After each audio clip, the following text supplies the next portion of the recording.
Shut the fuck up. Wait till we fucking start. I got some shit I got to get out first. Okay. I gotta remember Latitude Ranch podcast. It's not How Copy anymore. Yeah. That's because I didn't want to get a new logo. Yeah, I mean, but also, I was like, what do we fucking fucking call it, man? Yeah, because that's a cool logo. That's the Latitude Roofing logo, and I didn't want to change it. But all right, we're live right now. All right. Let me pull this up. Go ahead. Yeah, pull it up. Post it if you would. Yeah. I remember how to do all this shit. Yeah. Okay. I should have put you on as an admin because you could have. Yeah. You could have add everyone. Where are we at? I can't do it for some reason. Really? Look how white my legs look. Holy shit! I came back to this motherfucker almost black. And in 2 months, I lose all my. And you already got the America tired look back. Nah, you're good, bro. Well, I am going to tell you what. I've been tired for a month. Yep. I don't know what's going. I don't understand that. Is it they putting something in the air? I was not this tired, dude. I'm telling you, man. People don't know, but something's going on. I hear other people saying it, yeah. And I'm like, oh, kind of like when that if you're a hypochondriac and the medicine commercial comes on, and they're like, and you start having symptoms. Do you have irritable? And you're like, holy shit, yes, I do. I have, and even Jonathan's been saying the same thing. Like, why am I so tired? Yeah, I'm eating halfway decent. There are times, where I don't have a choice. I hate to say it, but could be I hate. Fuck, I'm gonna say the 5G. Yeah. There's no fucking 5G down in goddamn Nicaragua, is there? Yeah, I think there was, but not like here. Yeah, where there's towers I don't know what it was. Signals flying through. I mean, that shit does affect you, man. I gotta log in on all this bullshit. This might take a while. Hey, I'll do it on my phone. There ain't nobody on right now anyway. I know. Well, while you're doing that, I'm gonna go ahead and give my usual plugs. Well, I wanted you to do a sound check, but I think we're good because our lights are green. That light is solid. So welcome to the podcast, Latitude Ranch podcast here. This is the week before the rifle season opened up Saturday. I was so happy to see none of my areas were either sex. Oh man. I was like, oh please, thank you. The deconflict is Sunday. Oh yeah, it's gonna be fun. So there is one here. Brian Ward, what's up, man? Glad we got at least one, so I don't feel like I'm talking to outer space. So yeah, we got deconflict coming up. Don't forget, if you do get you a deer this week, you get you a buck and you want you a skull mount, you call Buddy Ard at the Skull Project. He's got my bear done. He's getting my bear skull done. If you get one, get in with Buddy because he's going to be booked up here real soon. Yeah. He gets in there quick, and he don't have a lot of space. Right. I know he added a freezer to his collection. Dude does phenomenal. Give me 1 second. I apologize. What does this say? Brian says, I'm hiding in the closet because the wife wants me to dinner and talk. You one of those guys that got to get permission to go hunting? Wow. Anyway, done outdoors. I never met the guy. Still haven't been to the shop. I'm just going to plug him. Oh, yeah. And if you get you one that you want to shoulder mount, Wilton Peavy over at Peavy Mounts. I hope everybody is coming to the deconflict. Dave Bradley, or Dave Anthony, as he's known on Facebook, put out a post and wanted everybody to post Hunter Orange or Blaze Orange. Yeah. If you were going to I'm wearing my hat today to remind everybody. Yeah. And a lot of people, like 40 people were like, well, I was like, oh shit. Nice. So if that happens, then that's going to give us an indicator for next year. This is a test run. Yeah. See if we get some people. Then next year, we have a lot more time to try to get some vendors, maybe the BHA. Backwoods Hunters and Anglers. Yeah, the BHA. Yeah. Maybe they'll be a little bit more established. We can do something, and maybe we can.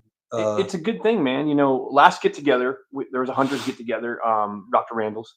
Yeah. And Tooth Mechanic Randall's. Yeah. Tooth Mechanic. But it was a great thing. But that was more of a that wasn't a group thing. That was like, but it was still hunters who have different styles getting together. Yeah, it was fun. And I didn't know shit about saddle, and this is kind of what I'm talking about tonight. And you're saddle hunting now. And I brought my climber out. I had that old Summit Viper. I love that thing. I killed lots of deer in it. Steel. I love it. But shit. I'm in my 40s. I've had back surgeries, and I noticed that night when I climbed up, just demonstrating, because we all climbed up to share how we do stuff. And just that night, my back was already it triggered my sciatica bad. And then I noticed last season, after using it about 5 or 6 times, I was down for about a month. Wow. So, but I don't think that was the climb. I think it was because you're carrying that thing. Well, that too, but it's extending my legs. I remember you coming up the trail one night. We were hunting in the same area, and that thing was to the side. Yeah. Your neck was stretched out. You look like a troop coming in off the 12-miler. Yeah, like, and also you're like, I'm like, what, dude, this is hunting, man. Dragging a deer out with that motherfucker. Fuck that. Yeah, I remember one night you was like, what the hell are you doing? He's like, hurry up, and I'm like, all right, motherfucker. Well, that's because, like, okay, so my process when I kill a deer, I go ahead, I leave the deer there, I take all my shit to the truck, Yeah. I unload it, I get changed, I get my hunting clothes off, then I go back and get the deer. Right. This motherfucker, steel climber now, bow, everything, pack, deer. Yeah, that's just how I roll. I mean, and I'm like, dude, it's like I want to go home. That's my thing. When I shoot a deer, I'm trying to get the hell out of there as fast as I can. Yeah, why? Usually, it's just what I do. I don't know. I don't like if you kill a nice big buck. That's like something we're gonna hang out. Yeah. People are gonna come, but it's a doe. Let's get this thing in the damn cooler. Yeah, and before I used to hunt in a place where there are like predators that will come after you, like Louisiana. Oh, so I want to get the hell out of there with something dead. That was my. But that's just because that's where I learned to hunt, really, and that's what What's up? Nothing. Go ahead. Okay. No, I was checking. That's where I got my habits from hunting down there in Louisiana, Yeah. and you got to. That's another thing too. I was saying about tonight is you adapt when you change your hunting style, or when you hunt different places, you have to learn to adapt. And I think that's a real hard thing a lot of hunters struggle with. Is especially now with all the technology. Hunters are some of the hardest people to get to do anything different than what they've been doing. You know what I mean? Right. I've found that a guy who has hunted out of a ladder stand, just to get them away from that ladder stand sometimes. And they get their climber and they're like, this is it, Right. And trying to get, and I understand the saddle thing. The saddle it looks a lot more challenging than it is. Absolutely. It's really intimidating, man. Yeah. But and you got to like learn something. And a lot of people just, Yeah. But I'm convinced though, and I don't care whose feathers I ruffle. I think that just a lot of hunters, they're trying to mimic private land hunting on public land. They want it the easy way. They just want to go out to their tree, climb the tree, and they want the deer to come to them. Right. You know what I mean? And then they bitch and complain when it doesn't happen. Not all of you guys, but yeah. I'm just saying a lot of guys are like, oh, you see no deer. Like, what are you doing? You keep burning up. How many people have been on this podcast that kill nice deer have told over and over without saying it really specifically is quit burning up the same fucking tree. Yeah, don't burn your spot. That's why I'm learning this season as well. Like I've adapted. I have a new strategy this season. Every season I try to change my strategy a little bit. Last season I concentrated more on scent control and just approaching my areas differently. And this season I'm really learning the wind. I never really cared about the wind before because my whole theory is on brag, and I've told whatever the fuck we're gonna call it. I told a lot of people this too. The deer here, you're not hunting whitetails in Montana. Right. All right. You are hunting deer, they're still deer. They're still instinctively prey animal. Yeah. But these deer are used to certain things. They're used to smelling soldiers. They're used to smelling laundry detergent. For sure. They're not used to smelling. They know hunters. They know the scent of a hunter. They know what scent block smells like. I'm convinced. That's my own personal theory. I think they know. I don't think they're that smart. Because the way their brain is, it's been studied. Now, I haven't studied it, but I spend a lot of time. If you go into my house and count the TVs, there's one small TV in there for the kitchen. Yeah. So I'm always like, my big thing now is I'm trying to memorize and learn topographical, which is hard for me. I have to actually go out and do it. But anyway, deer scent and how they react to it, they have to associate it with danger. Danger, correct. Yeah. They have to, because at one point in their young deer life, they smelled something and maybe it made them curious. Maybe it was your cologne. Yeah. Somebody's cologne. And they fucking walk up and then they get the bejesus scared out of them. Well, I have a prime now example, it goes in there that is a bad, that registers as danger. Yeah. So if you walk in there, like I was worried about when I spray painted my one stick. Right. How long do I have to let it like gas out before I bring it in there? They don't give a fuck about paint. They don't know what that shit is. So, it might even be a good cover scent. This happened to me actually last week on this hunt. I want to talk about this. So I went out with my muzzleloader. I hunt with a Civil War musket. So this is funny because I'm gonna tell you how this hunt actually went.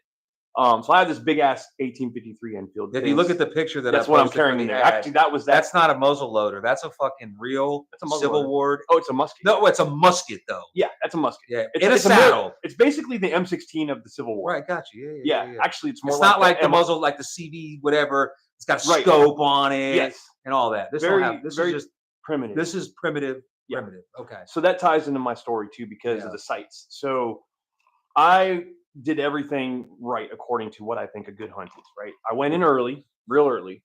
I parked really far away from where I wanted to go because I think my Jeep tends to push them out, and I had the van that night, so it was a lot quieter. Actually, no, I had the Jeep back that night because my Jeep broke down out there. We'll talk about that. It was funny. Yeah, but you had it back because it was not the night it broke down. So I pulled in and I stopped and I just got real quiet and I just listened for about an hour.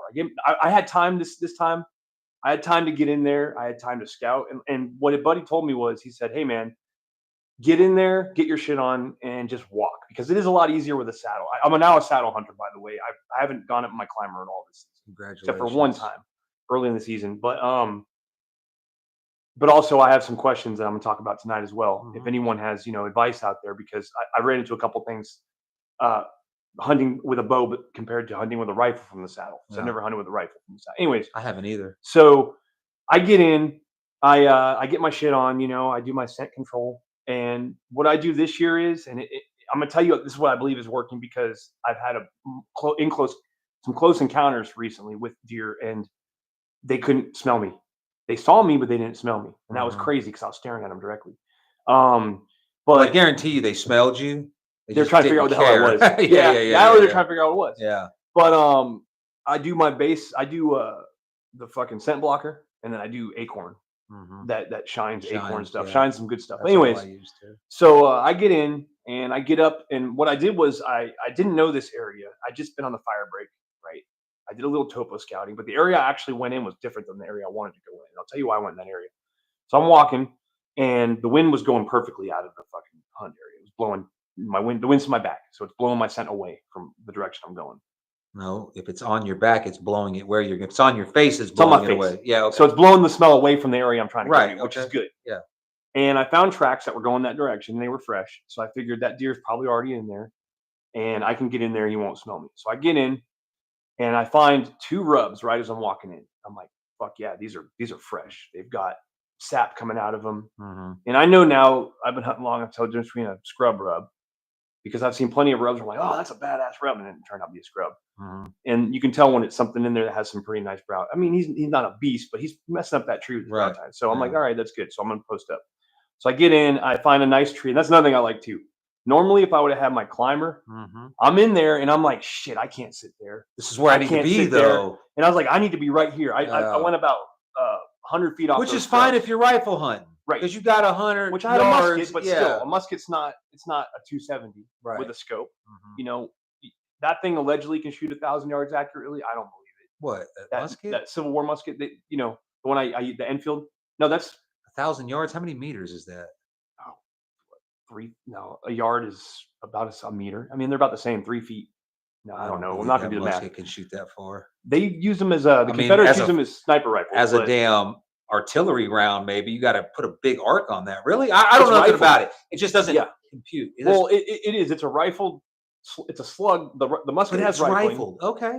But it fires an ounce projectile that's about this big. And the type of bullet I use, it's a British round. It expands and it catches the rifling. So it's supposed to be pretty accurate, but I'm going to talk about what happened.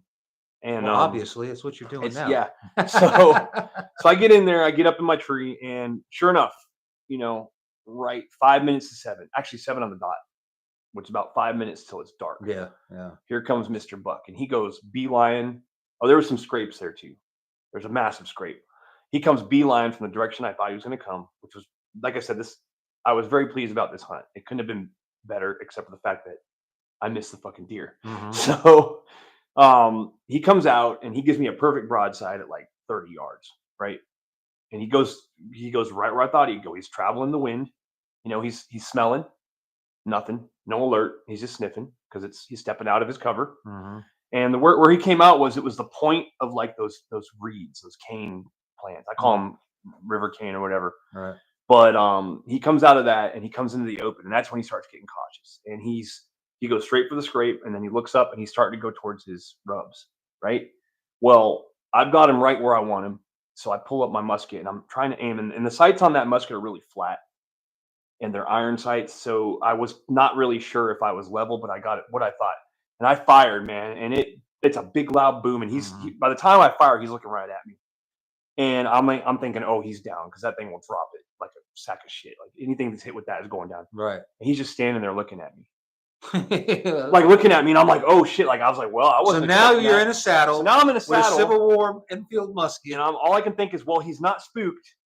There's a big ass cloud. So now you got to shoot him again. How does this go down? But here's the cool part about the saddle. So I pull back behind the tree because I can. I got my platform, and I'm leaning. He can't see me now. I'm out of his view. He's still staring at me, trying to figure out what the hell I am.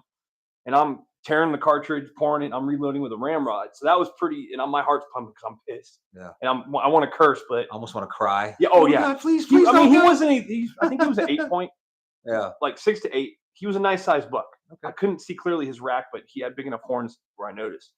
And that's happened to me before, and it happened to be a fucking 120ish. So, yeah. So I go back, and this time he's still looking. He's not alarmed yet, but what I think it was the freaking gunpowder smoke. I was going to say that gunpowder smoke probably has a real the cloud went right to him.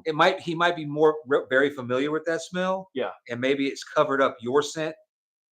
So that's why he didn't go anywhere. So he's sitting there, and I'm about to aim again, and I'm like, man, I honestly don't know where my round went. It must have gone past him because that round would make an impact too, and it would have alerted him, but it might have just missed him and gone. He went over him, you think? Yeah, but anyhow, he's sitting there, and I go to aim again, and that time's when he blows. I'm like, he goes, and he didn't go that far though. He skirted off to where he went right back to the direction of where he came, which that's another important thing. Remember that when you're tracking.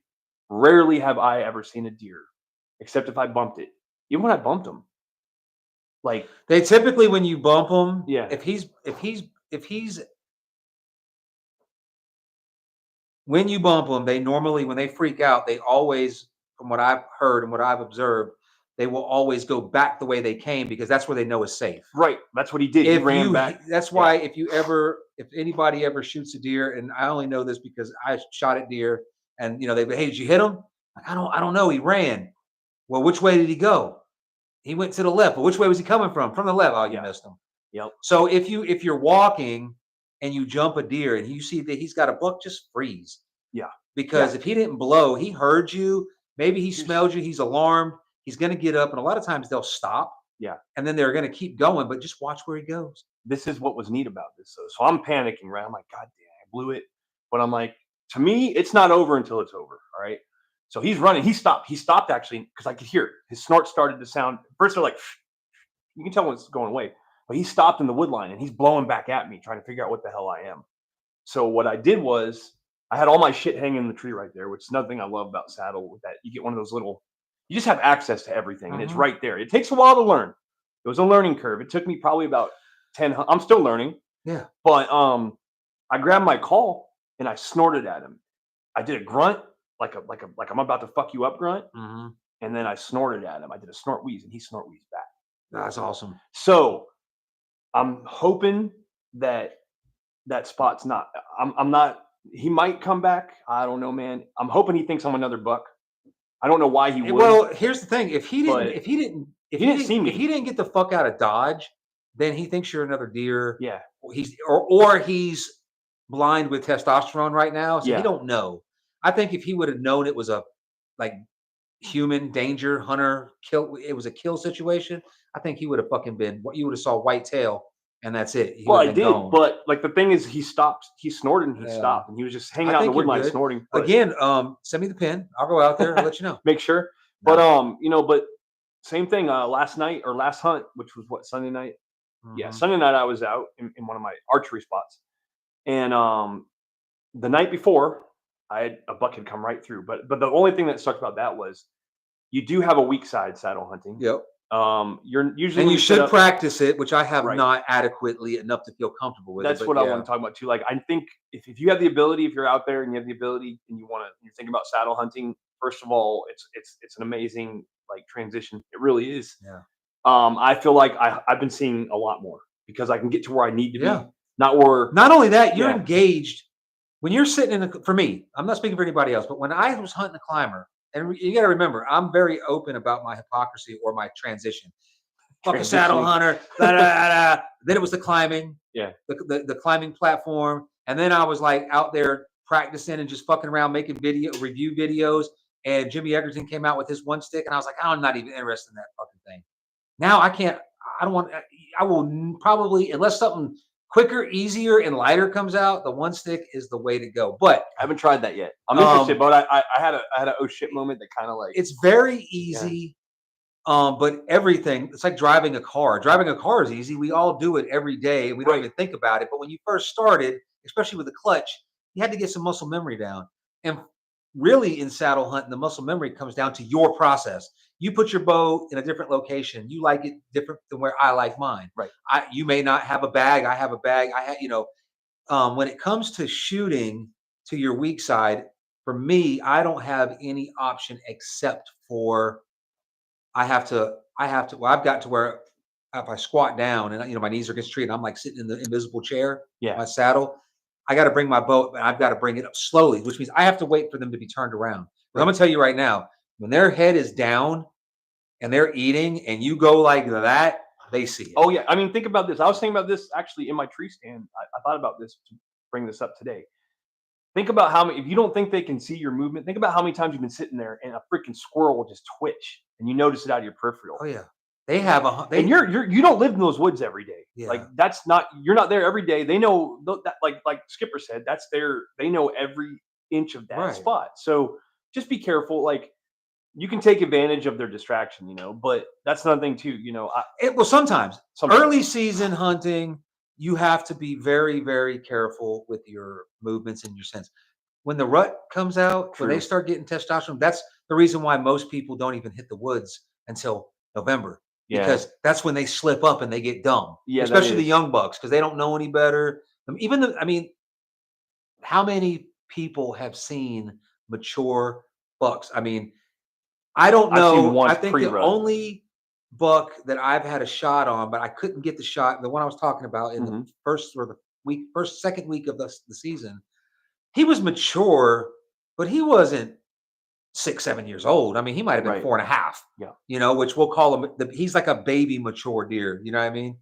And a lot of people are getting very frustrated. I ain't seeing bucks, or I'm only seeing does. Bitch, it's fucking still hot outside. The crazy thing about this season, if you're seeing deer regularly, you're doing good.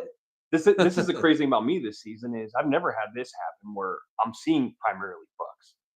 Like every deer that I've seen in the past 6 hunts has been a buck. I haven't seen does, and I actually want to get my meat. I want to get my meat hunting out of the way now, so I can focus on a nice one. Yeah, late season. Because I honestly don't have luck during the rut. I never have either. I either have pre-season. I don't think a lot of people do. I think we're all excited for. We talked about this. No, some people have rut during the rut. Look during the rut. Well, here's the thing: when you put the first day of that November rut, when you look at the freaking sign out and there's like 150 people, when there's usually only like 40. Yeah. And they're all sitting in the woods. So yeah, you're gonna have more deer killed. But as far as like big bucks, I think most of them that I've ever seen, especially coming from BT, Skipper got the one earlier, but also the last one he got was later in like season. December. Yeah. Late season where a lot of people aren't hunting, True. Yep. I think that's just volume of hunters. You got more guns pointed in every direction. I'm curious this year too, because it feels like there's a lot less spots open than there usually is for rifle as well. Because muzzleloader, there weren't many spots open. Good. A lot of training going on right now. Actually, it was funny because the other night, man, we were out there and they started shooting fucking HIMARS, and that was cool. Mm-hmm. It was a little surprising, but it was cool. I was trying to hunt an area close by where you typically hunt. And every spot in there that I know of had a fucking Patriot missile, Scud missile, whatever the fuck it was. They were everywhere. Yeah. So I was like driving, and that day I got stuck. Yeah. On the road, the fucking drop zone. You already posted the pins. Randy fucking, I took it down. Good. Randy fucking said, "Fuck it, I'm gonna go find a tree." Nope. And so I waited, and Sam Bone came out, and Jimmy came out. We got us. So it was still like 4:45 by the time we were clear. Yeah, that's plenty of time. I wanted to go, but I didn't want to have to come back and pick Randy up. Right. And I didn't know how far he had went, so I just walked down one of the fire breaks. I'm like, "This is a good area." I found some track, climbed the tree, and I fucking hear it. I didn't even hear it until I climbed up. I guess because I was in like this little the sound valley. You don't want to hear. The sound you don't want to hear is fucking voices, smoking, joking, generator running. And hey, that's what it is, man. There for a week. Oh shit! I have a microphone on here. Yeah. But if you're seeing deer, like Mike Madonna, I talked to him last night. He got that fucking fuck you. You got that damn bow. I'm so jealous. Oh, like I was literally up like in my shopping cart last night. Like I don't want. I love that camo, but I want the OD green one. Oh, is it the RX-7? The bottom? Oh, the Hoyt. the Hoyt. Oh, he's got the OG Bottomland camo on the RX-7 Hoyt bow. I mean, honestly, man, let's be honest. Like, if you got a dark colored bow, the camo don't matter. The camo don't matter. No, the camo's for you. Yeah. You know what I mean? Brian says there was an episode of the Southern Outdoorsman that had a really good topic about deer vision. So that's one thing, Yeah, like me I and said, Steve were talking about that. Randall, Dr. Oh, Randall. another thing too. Same. Okay, I forgot to mention this. So a couple days before this last hunt, where I had that buck. All right, same place. Walking down the fire break about 5. I was about to leave. Actually, about 4. I say it was 4. I was about to leave, so I had to go pick up my son at football. Which whoever created fucking fall sports, fuck you for. During hunting season, seriously. Right. But anyhow, no, it's good. My son's awesome at football, and it's he wants to do it, so I support it. But just it sucks because first year. I like how we don't believe you when you say that. That's like, well, yeah, I wanted to go shopping with my wife.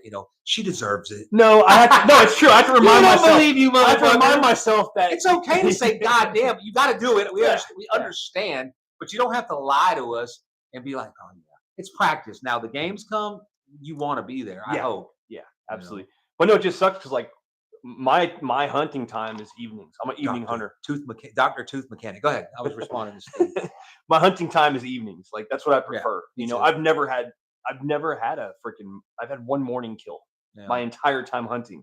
And but it's normally always after 9. I prefer evenings. Yeah. But that shit it ends November 1st and then it's on. But anyways, that same spot. I don't know if it was the same buck. I might have been. I think it was. No, it wasn't because I couldn't. Like I said, I wasn't close enough to count his points. This joker had like devil. I love that the devil rack. Where it looks like horns. Mm-hmm. Looks like horns. It is horns, but you know what I'm talking about. It's not horns. It's antlers. Antlers. But I'm walking to do some scouting because I was thinking about coming back the next morning.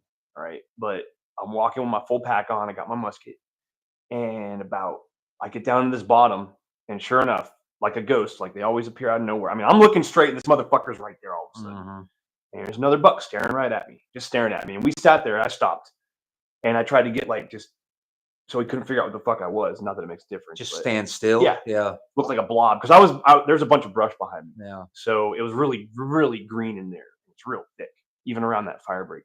But and he's just looked at me, and he looked at me for a good freaking 5 minutes. Felt like, man, it was a long time. Yeah, they'll stand there for a long time. And I was like, you know what? Fuck it. I'm loaded. Meat. I started to raise my musket, and he didn't blow. But he just took off, and he didn't take off. He just kept walking. So I'm surprised. Normally when they stop like that, maybe I'm not surprised. Normally when they stop like that, you usually got about 4 seconds before they're going to go. Yeah, but he didn't blow unless he saw you coming and then you came to a stop. That might be different, right? Well, that's the thing because with deer vision, talking about that, I think from everything that I've been looking at, I'm not obviously I can't put my eye into a deer's head and see what they see. So I'm going to rely on people that study that shit. Right. They study retinas and all that crap. I've always heard the same thing. It's never really changed. But camouflage, like when you have leaves and pine cones and stuff, they can't see that. Right. They just see a blob. But so even though the camo is for you. Mm-hmm. You know what I mean? It's what you wear. If you want to wear a flannel shirt, well, guess what? A flannel shirt's checked. Yeah. So that's going to break up the silhouette because you got light and dark, and they can see light and dark. The digital camo, I believe when they say, because I have had them stare right at me, mm-hmm. And yeah, I froze, but I don't know when they started looking at me. Right. You know what I mean? I turn around and they're staring at me, and I freeze, and then they go about their business. So there was some movement there. Yeah. And then I've been busted just doing this. I'm stealing that from Steve because he told me that last night, but I have done that. Or I've gone like this. And then, yep. And they were there the whole time. I'll tell you what happened to me Friday night. I'm sitting there Friday night, and it's getting dark now. It's probably 6:45, and I'm in the thick canopy. I'm not in like the draw, but I'm in a place that's all oak trees, and it gets dark in there. You ever climb down and walk out of in the field, and you're like, God damn, I still got shooting light. But if you're in the trees, yeah. So I'm sitting there, and I hear, because it's all leaves on the ground. And the first thing I think is squirrel. All right. And I hadn't been sitting there that long because I didn't climb up. That was the day that I did the photo with BT. We deconflicted. I want to make sure that he wasn't going to be in, and it worked. So fuck all y'all that hate on that. But it was that night. I wasn't sitting that long and I hear it and I think it's a squirrel. But then I'm like, no, I got to look. And I got a ghillie on. Okay. I got the shoulders and I got the hood on and I'm sitting there just like this in the saddle and I'm being still. So I go like this real slow. And I hear the fucking footsteps, and I hear them coming from right there. But I don't see anything. So I'm like, fuck. So I turn like this, and I hear it again, and I turn this way. I don't see it. So I'm like, fuck. So I go like this, and the footsteps stop. And I'm like, okay, I don't see anything. Fuck it. And when I do this, I look over, and he's right there. Like he was coming this way, but it sounded like here, whatever. Maybe the hood, but I didn't see him because there was like a line of trees. And I always, when I set up, we can talk more about that later. I always put my weak side shot to somewhere I can't see and have a shot. That's one thing. Randy said, and this is true for Randy. Yeah, he says 9:30 is his favorite time in the morning. No, I mean, but anyway, the fucking deer ran. Yeah. Okay, but it didn't run. It went doom doom and stopped. Okay, it was a buck. I don't know how big. It was a small buck. Yeah, I wouldn't have shot it. I ain't Randy. And he stopped. So I don't know what spooked him. Was it the little bit of movement? And now I had just pissed right before. It could have been anything. I just spit a fucking. I usually keep an empty dip can so I can put my dip in there so I don't drop it on the ground. But it was so full I couldn't close it, so I just threw it on the ground. I had just done that, so maybe it was I don't know, but he didn't run. He did like 2 hops and he stopped. And then he walked back up the way he was coming and just meandered off. Didn't like something there. Yeah. Something he didn't like. I think it might have been my movement, but yeah. And another thing, I noticed a lot of people lately been posting like, well, someone drove through, so my hunt's done, check it out, guys. Like I cannot stress this enough. I've been hunting Bragg now since 2018. It's still going to piss you off. It's going to piss you off. I know exactly what you're about to say, and I've said it, and I agree. But it still pisses me off. It still pisses you off. Only when it's at prime time. Because first of all, nobody usually is out, in my experience. I don't hunt where the ATVs go. I've never seen like prime time, 5:30 to dark ATVs. I've seen it, I guess I've heard about it at the NTA areas. I've seen it a couple times. But like a lot of spots out there where it's near like out there in the morning, like, let's just call sun up. When the sun's up, say 7:00, which is going to be 7:00 when we go back. Right now, what is that? The sun's up at 7:15. Yeah, 7:00. So from there till about 10:00. Yeah, that's prime morning shooting time. No matter where the moon is at. So in all of the moon chart phases and all of the red moon studies and all the fucking, they always preface those studies with, before we get into this, mature bucks. Peak movement time, 7:00 in the morning, 7:00 in the evening. That's true across the board. Now, I think they mean by 7:00 in the morning and evening is sunrise and sunset. Period. Nothing trumps that. That's the best time to go. So if you're driving around at sunrise and you're driving around at sunset, fuck you. Well, I don't care if you were on your way and you got a fucking flat tire. Change your fucking plan.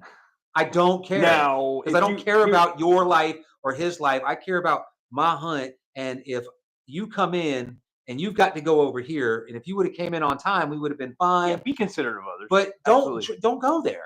Yeah. I mean, especially now. I guess I'm speaking to you directly because we always have this conversation. You're like, fuck that. It's prime time. I can get in there. I joke. You got a saddle now, so and a light climbing system, so you can go anywhere you want now. And you can fucking walk. Maybe you're not going to be successful. Maybe you'll just find a new spot to hunt. Maybe you'll jump something. Maybe something will be out walking and feeding. You'll be like, fuck, that's a big ass 10-pointer. Yeah. And you spook him, but now at least you know where he's at. Well, here's my thing, man. So I get it because like I'm on that same. Everybody has their own schedule of what they can do and what they can't. Yeah. If you see someone, don't fucking drive by them. Period. Whether you're depends on what time it is. Well, I'm saying like if it's early, time, I'm talking about prime time. I ain't talking about 11:00 in the afternoon. Right. 11 o'clock in the afternoon, I'm scouting on the ground. My point if is, I run by you while I'm scouting, I'm sorry. If you're already in that spot, don't let it don't like get that. Well, don't be like this, man. Because I'm telling you guys, like, listen to me or not, it's proven me a couple times where this has worked. All right, I have shot deer after this happened.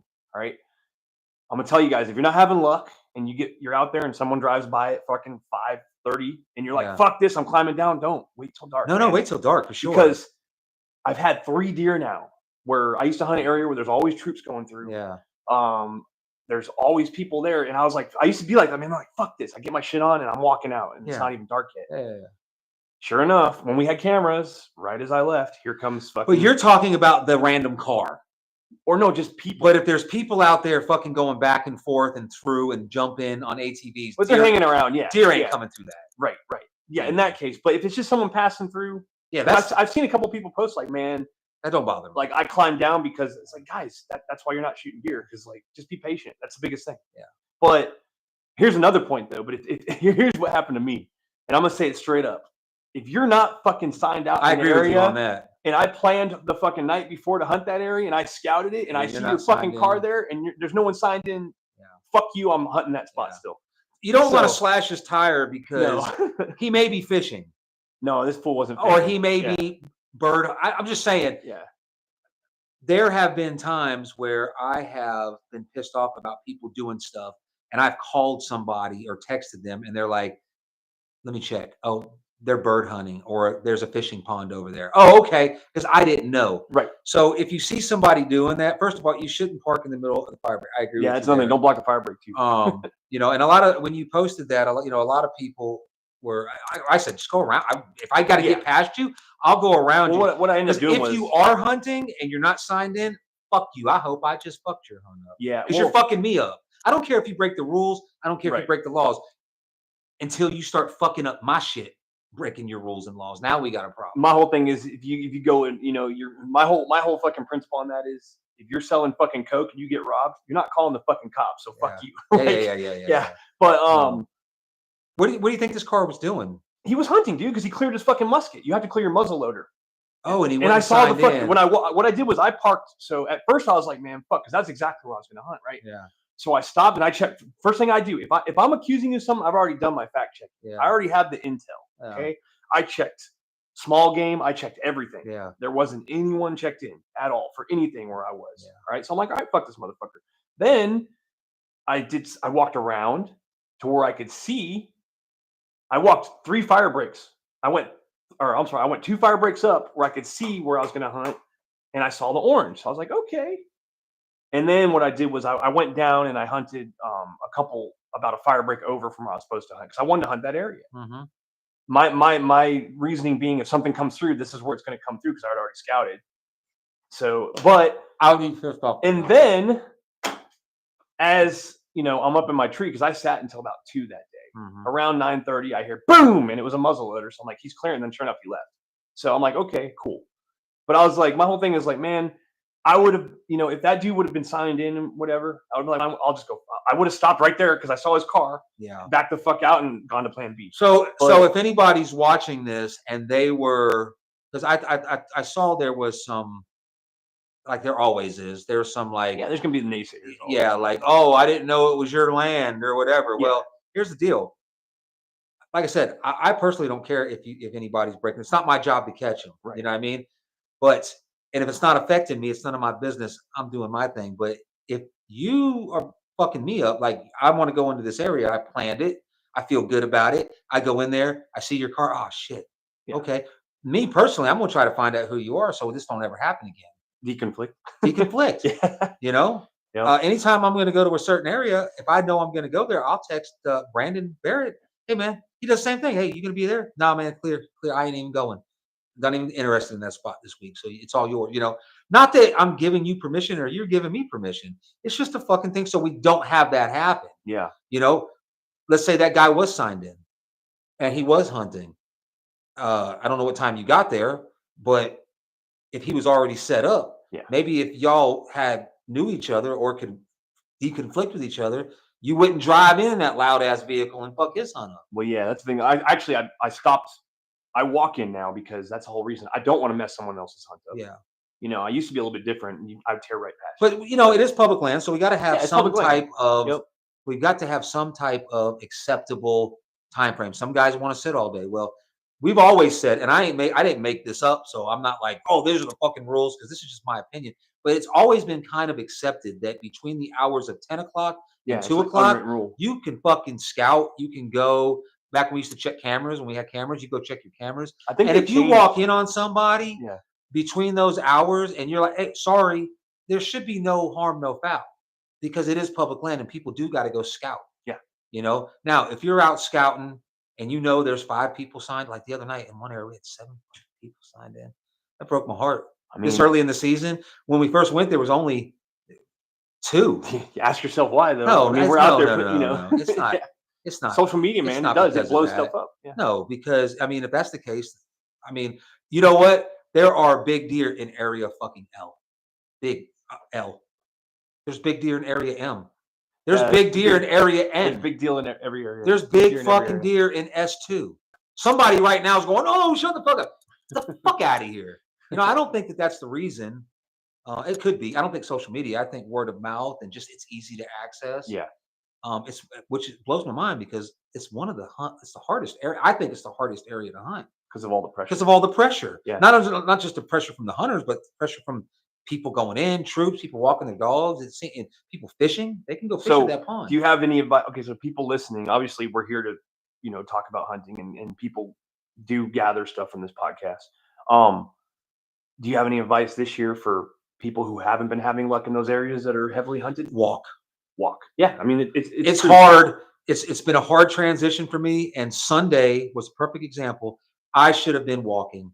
Okay, what my strategy this year is walk. Okay, I am not. I was talking to Randy about this. Of course, we talk shit back and forth, and a lot of times he will or I will just take the opposing view, just to who can. It's a battle of the wills, talking shit. But my philosophy this year is I am not hunting deer. Okay, I'm not hunting deer. Mm-hmm. I've had opportunities. If I would have made every shot, of course, there's always well, you could have missed. Yeah, I could have. But if I would have made every shot, I would be at 6 fucking deer already. Does, small bucks. I had a nice 6-pointer, but he was traveling with that 8-pointer that I wanted, and the 8-pointer just came in too late. I'm hunting the deer. Or the one doe. I want to get. If I took a shot at that mature doe because I figured she'd be over 100 pounds, and I am in the big doe contest. I ain't meat hunting. You know what I'm saying? Truth be told, I don't even really like deer meat, so I don't want it. Maybe some jerky. So I'm hunting the deer. So I don't really care. I want to find them first. So if I'm just sitting in a tree and I don't know what's in there, then I'm just hunting on. Well, not really hunting on hope. That means.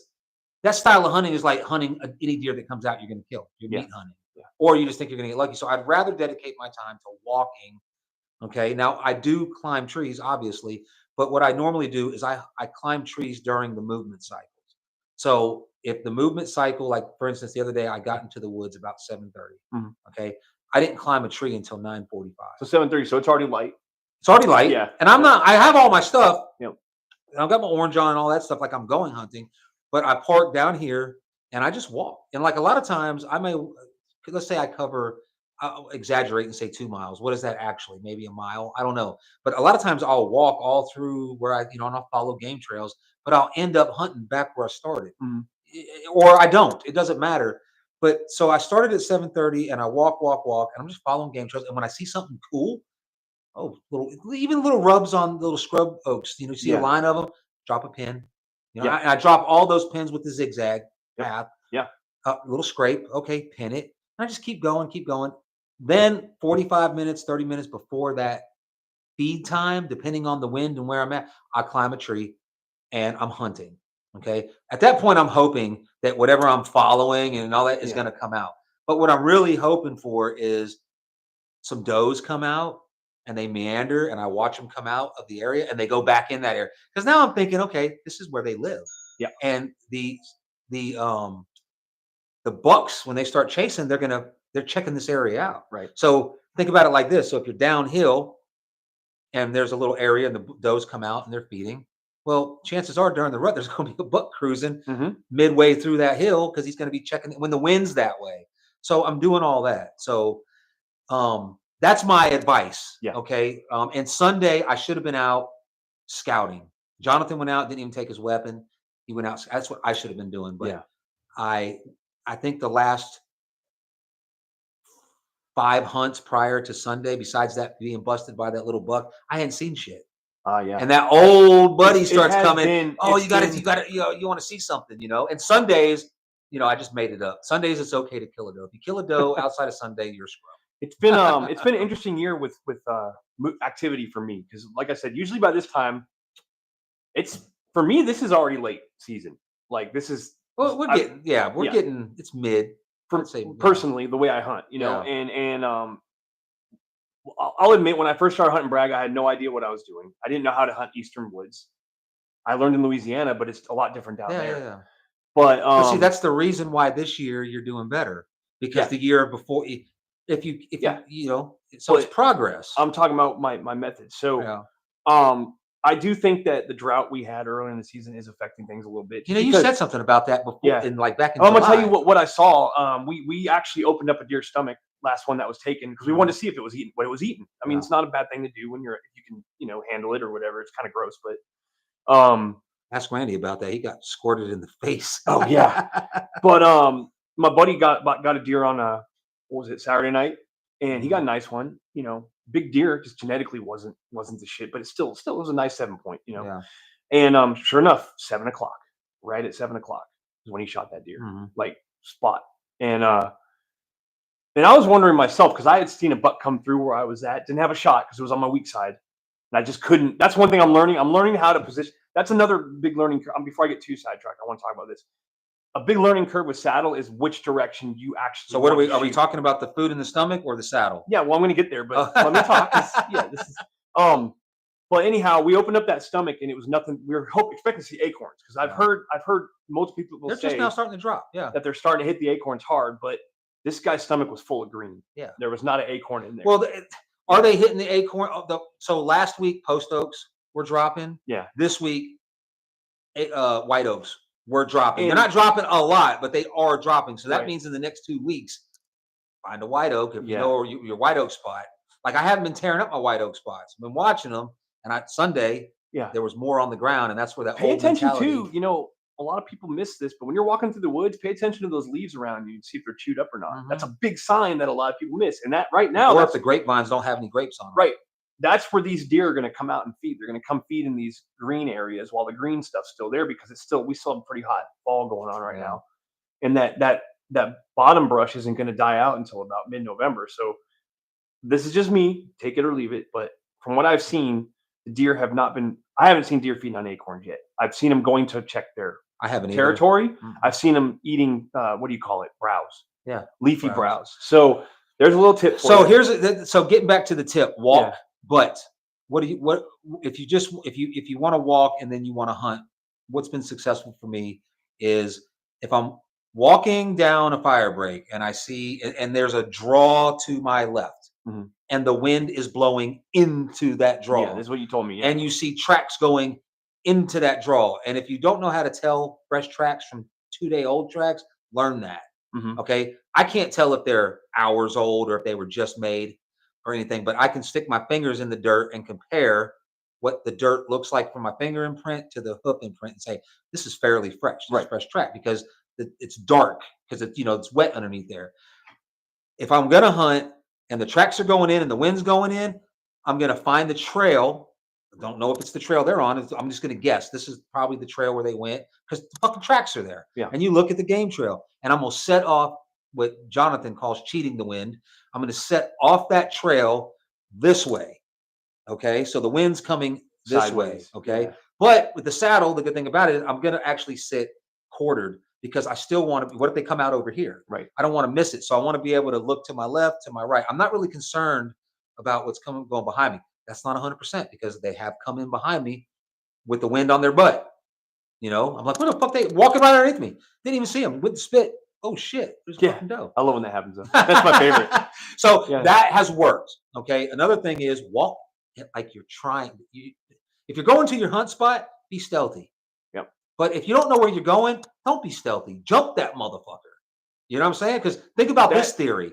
it's 12 o'clock in the afternoon. Okay. And you're not walking through a thick draw. You're walking through the woods Yeah. and you jump a buck.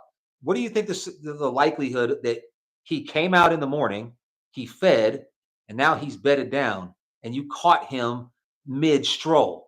Now, if he would have woke up and you didn't disturb him, he probably would have kept going this way and went Right. on about his business. But you jumped him, so he went back. So get on his trail. Find his trail and set up on it, because chances are he's going to come back because he has a mission. Yep. That's where the wind's taking him that day. Mm-hmm. I don't know if that's true, but that mentality, it just kind of clicked, and it's worked for me twice. Yeah. With bucks. That's actually, I've seen more deer bumping them this season than I have just seen them coming through. When you bump them? And I've tried that. I've stopped and I've looked where they went, and I sure enough went back later to scout, and you can find everything I've heard about bucks, especially mature bucks, is they usually have a home range. Mm-hmm. Okay. I don't know that they just wake up one day in Moore County and then they decide I'm going to go on a walk and they end up in Scotland County. They kind of have an area, especially the more mature they get, the smaller it gets. I want to find that post. Somebody posted that through camera. It was really cool. I think it was on the Hunt Club page, but they posted basically a track of a buck that was shot, and from their camera feed, and they had the outline of where it actually went, and it covered like 3 or 4 drop zone areas. Like, it was in the drop zone areas. And I believe it went by like around 3 or 4 drop zones, but it was a big ass loop, like a figure 8. Yeah. So and during the rut, I think it gets bigger, obviously. Yeah. And then another debunk to the theory that I just spelled out is during the early season, bucks are together. Mm-hmm. Okay, so you bump them in that area. There's no telling what buck is going to win that area, or if the mature buck even wants that area. You know what I'm saying? Because they separate, and then they kind of have, and that's when they get into fighting and all that. But I'm no expert, man. I think I'm on year 11 or 10 or 11. I'm like halfway to the 20-year mark, to where I think. Yeah. But I don't know. I don't think it'll take that long, because up until last year, I've been just climber. Hey, someone told me about this spot. I saw a deer here. I killed a deer here. Yeah. Every year I kill a deer here. I don't know. It's a big deer, or it's a scrub buck, or it's a doe. It didn't matter. I was killing it. So changing the mentality of wanting to go after the deer, you have to let deer walk too. Yeah. You have to let them does walk.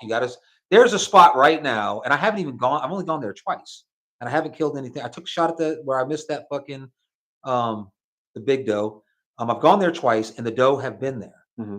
I haven't gone back to that spot. I will go back maybe the week after next, because that's, they'll start checking on does, but I'm going to set up the hill, because, I don't know. I don't think the buck, from everything I've read, I don't think he's going to just be walking right to the middle of it. He's going to be cruising. Like, you got a hilltop here, draw here, and you got like the oak groves in the middle. Yeah. They cruise through there, because when the wind's coming out of that area, this is where you want to change your tactic from the wind going in to where the wind's coming out, because now he's going to be walking high, so the thermal coming up the hill, he can smell it. Yeah.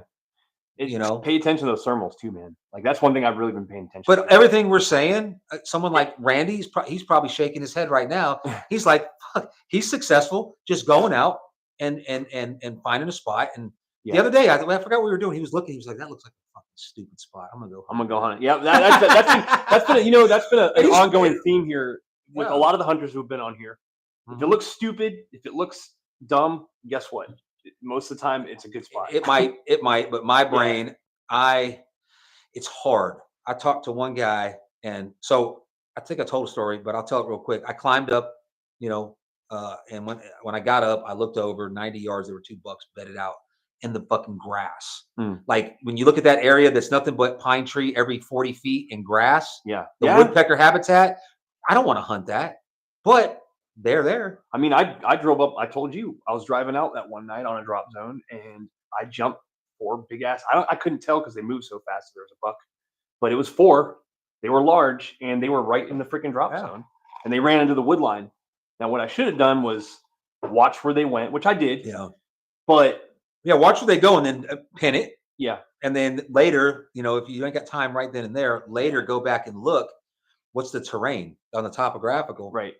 where do you think they're going? Like Oh, they went that way, and I knew there's where a they're going draw there. there. Yeah. So I would think, okay, if it's on the east side of the road, the next time we got a north or a wind coming out of the opposite of the northeast, it's always backwards. It's weird. Yeah. If you got a northeast wind, the deer are going to be coming from the southwest. I'll tell That's you the the theory. crazy thing about it was, because like driving out to my spot, sometimes I have to skirt. I hunt multiple drop zones, but you've been on the drop zones. You've seen that it's not that high.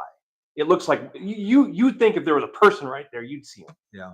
But no, man, those jokers. I'm telling you, like, take your time because those jokers like appeared out of the ground, and that grass was not high either, Yeah. and they were big ass deer, and they ran. They weren't that far off the drop zone. They were only like 50 feet in the drop Oh, zone. Jonathan had that happen to him. He was telling me about it, and it happens a lot. You look over and you see the deer bush moving. Yeah. Like, is that a deer? And then look over again. It's like two of them, and they Yeah. were bedded right there. Yeah. And they're just getting up.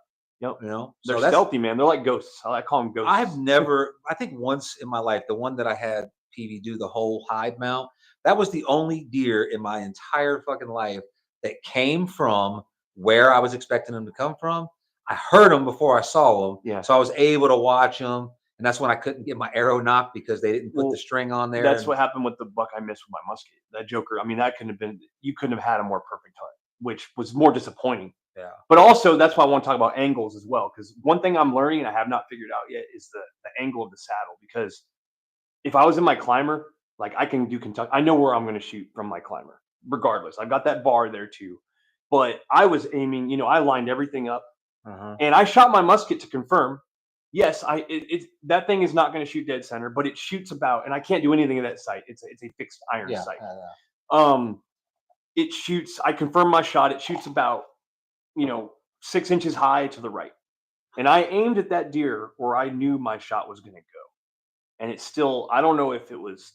There's they talk How about, susceptible is that musket to jerk? Because I know you were excited, and I know you had the fever. No, I actually I didn't. That's the thing. I've gotten to a point where I do get excited, but I had enough time because he was just chilling. He wasn't in a hurry. He was checking out that scrape, and he was broadside, and it was literally there couldn't have been a more perfect shot. Which was I was like I was like, damn it, Well, it could have been more perfect if he would have hit. If I would hit him, and that's kind of like that's like trying to shoot a tin can with a BB compared to a softball. That's why it was even more disappointing because that thing. But from the saddle, you've got a platform. You can get pretty stable, but I'm just wondering with a gun, it's messing me up because I don't know. I've heard people say there is with a saddle, there's a little bit different of an angle aiming down than there is. Why? If you're at 20 feet, you're at 20 feet. Yeah, what would be the difference? If you had that misses, but I've heard that it's more of an angle than in a climber because you're not on level. I don't know if this makes sense. I don't know.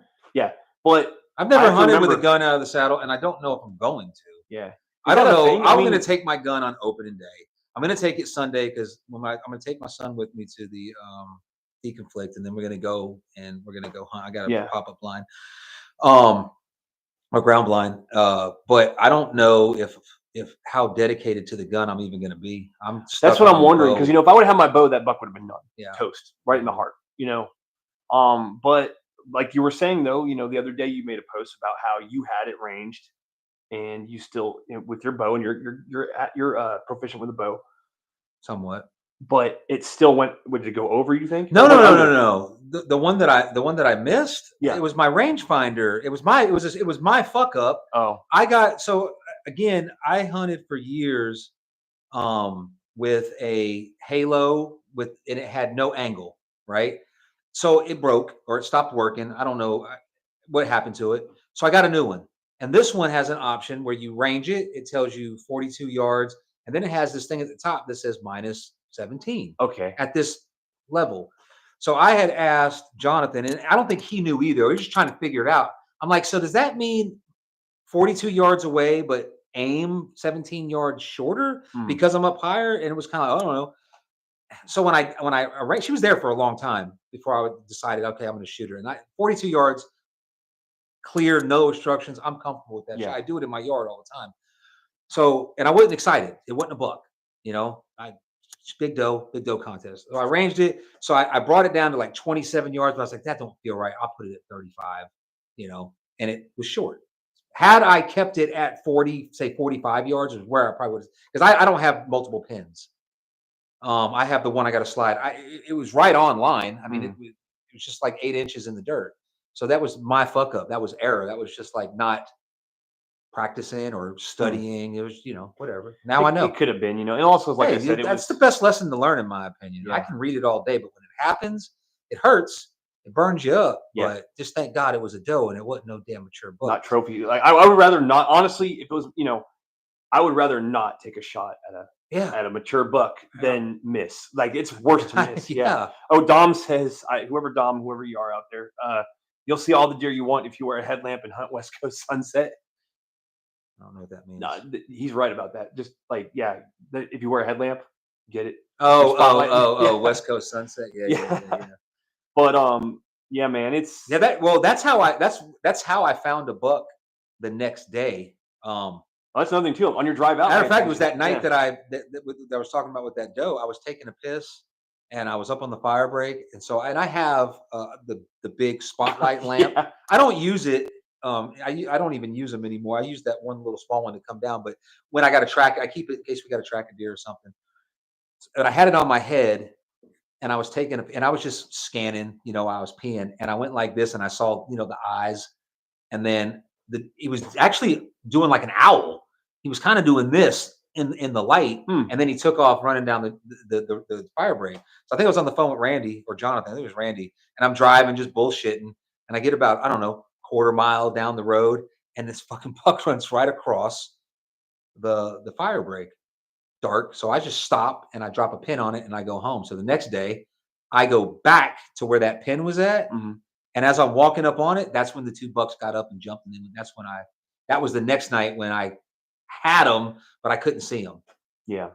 I guess I could have pulled a Brennan and let it fly, but that would be unethical. No, I wasn't that dark.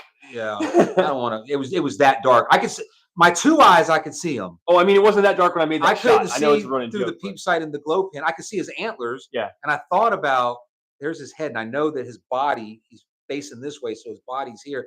I could have went antlers down, but there was some bushes there, and I couldn't see him. And like I said, I'd rather not take a shot than to miss him. Yeah, because then he associates danger, and Yeah. he's out of there. So. But yeah, man. I mean, but so far this season, back to signs and movement. It's been the last week has really picked up big time. I would say last 2 weeks have. Yeah. But like I said before, I'm already by this time I've already seen 30 deer. I've probably seen I've seen deer every hunt in the last week or 2 weeks that I've been hunting. But I had the opposite.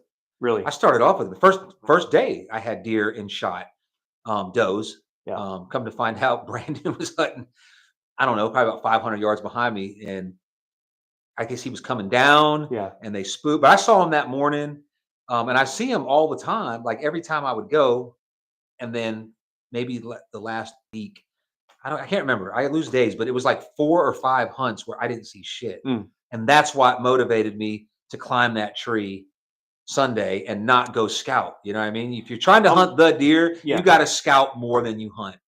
Yeah, you do. You just Bottom got line, to. you have to. Especially if you're not out there throwing cameras. You've got to. That's You've a got to big see thing. them. Yeah. It's definitely been a little bit different without cameras. Yeah. You definitely put more work in. So don't get upset. Just put the work in. Sometimes I just think maybe if I can't, the cameras do help a lot in killing big bucks. They just do, mature bucks. But if you don't have that advantage. You're either going to walk a lot. You're going to spend more time walking than you are hunting, or just pull the fucking climber back out. Go find a nice little open area spot. Yeah. Sit there, jerk off, watch porn, and then maybe the deer. Going back to that style hunting was a little bit more enjoyable. Right. It was, because hunting like this, I love it. Don't get me wrong, I'm addicted to it.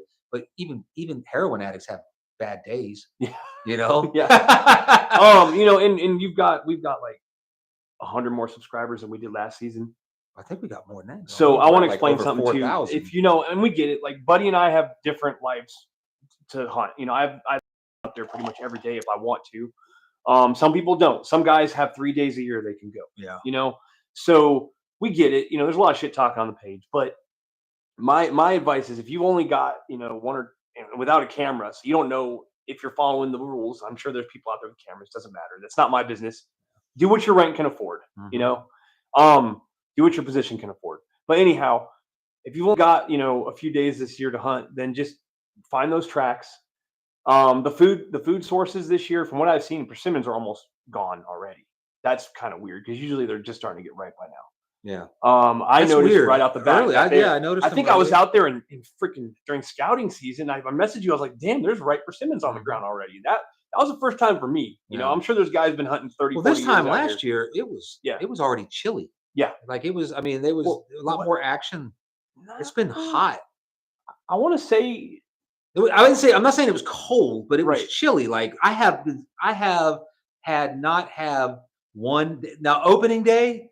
It was a little chilly in the morning because it was rainy and it was like 70 degrees. It was only like 75, but I was wet from the Yeah, rain and sweat that I put a hoodie on. But I have been in one of those SPF mossy oak bottomland shirts.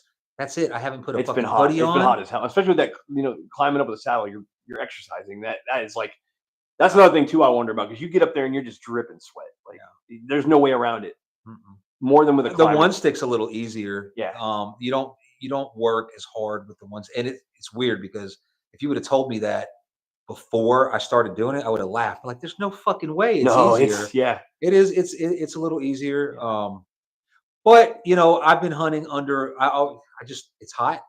I'm going under canopy. I'm not getting roasted by the sun. Right. So even when it's 80 degrees and you get in the shade, it'll be a nice like 75. 75 is comfortable. Yeah. I want to, if there's guys out there on the fence, I want to give a little bit of my own personal experience. Yeah, it was Brian. Yeah, Brian saying while he was out Saturday, it was a lot cooler by now. What last year? Last year, yeah, it was. But we did for have, sure. we had a weird phase at the beginning of September where it was like it felt like fall for a couple weeks. Yeah. And last year was Everybody was like, "Fall, is that you?" Yeah, and it was gone. This is something I've noticed, and I pay attention to this, but I always notice here, Halloween for some reason, Halloween night, we always get a cold front that comes in. Yeah. That's like the first cold snap of the season. It always happens. There'll be some rain. Yeah. Next morning it'll be 40 degrees. That's happened like 3 years. I think in a row the now. 28th of October.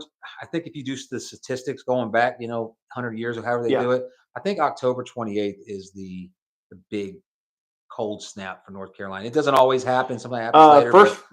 This is my horticulture. November 15th and April 15th is the frost dates here. Yeah. So, but yeah, I've noticed around here because we have our own. Another thing people might not realize is in the Cape Fear Valley where we are, Sandhills, we are a microclimate inside North Carolina. Really? So we actually can, and I'm sure you've noticed this when you drive to Raleigh. We can have completely different weather. Oh yeah. Right in here than the rest of the state.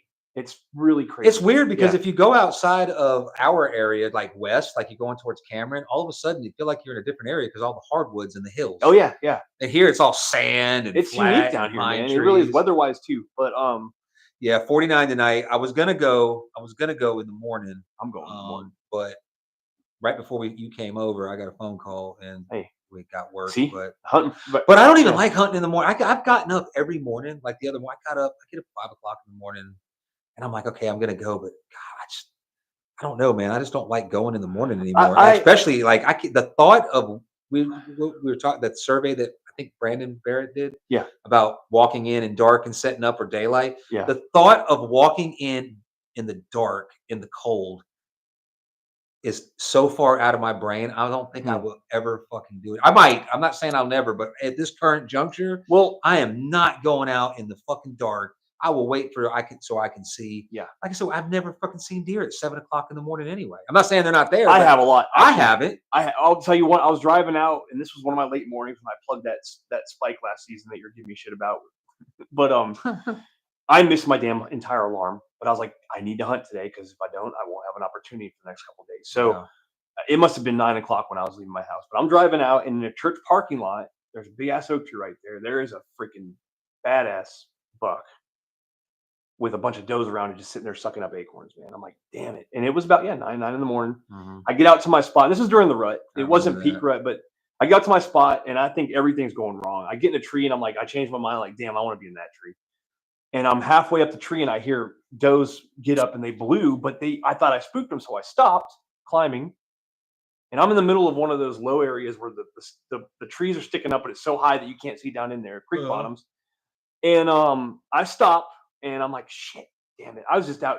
That was my dry spell. I hadn't seen or shot anything. Yeah, well, they don't remember it. That's what I'm telling I'm just telling you, I remember. Yeah. So I'm not saying shut up. I remember. I'm just fucking with me. But sure enough, I stop and here comes 2 bucks. That's what pushed those doe. The does didn't even know I was there. I mean, they might have, but those bucks pushed those doe out, and there was a big buck, a nice buck, and there was that little buck with him. And that's the one that sucks about hunting those thick areas, though, because they got down in there and they were moving, and I stopped, and my heart's pounding. I'm like, okay, here we go.